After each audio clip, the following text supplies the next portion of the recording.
Ce jeudi 6 octobre, un hommage religieux public a eu lieu à l'église Saint-François-Xavier dans le 7e arrondissement de Paris afin d'honorer la mémoire de Charlotte Valandrey, décédée en juillet dernier à l'âge de 53 ans.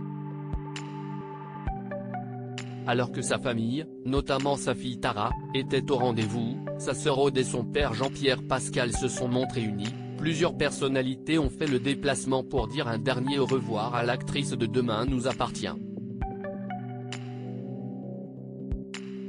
Parmi elles, Dominique Besnéard, l'un de ses plus grands amis, les acteurs Ariane Séguillon, Alexandre Brasseur, au bras de sa compagne Isabelle Regour, Bernard Ménès ou encore Dominique Guillot. Rachida Dati avait elle aussi tenu à être présente pour l'hommage, comme la première dame Brigitte Macron, avec qui elle s'est entretenue après la cérémonie.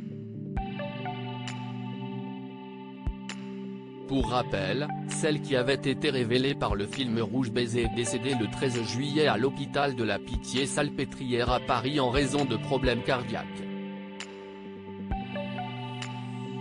Son troisième cœur n'a pas survécu, apprenait-on sur son compte officiel Instagram cet été, alors qu'elle rencontrait des soucis de santé depuis son adolescence car elle avait été diagnostiquée séropositive à l'âge de 17 ans avant d'être victime de 2 infarctus à cause de son traitement contre le VIH. Une maman pas comme les autres, l'émotion était à son comble pour Tara, qui a toujours été très proche de sa mère. Cette dernière, révélée par le film Rouge Baiser, s'était déjà exprimée sur sa relation fusionnelle avec son enfant unique.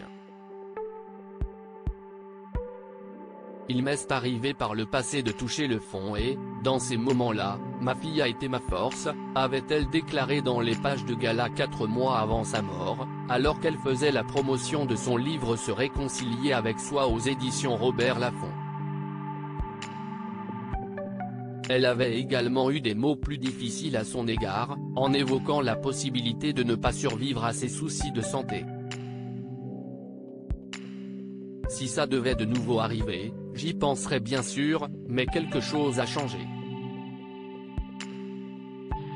Si vraiment je ne voyais pas le bout du tunnel, ce n'est pas Tara qui me ferait rester ici. Je sais, si est dur ce que je dis.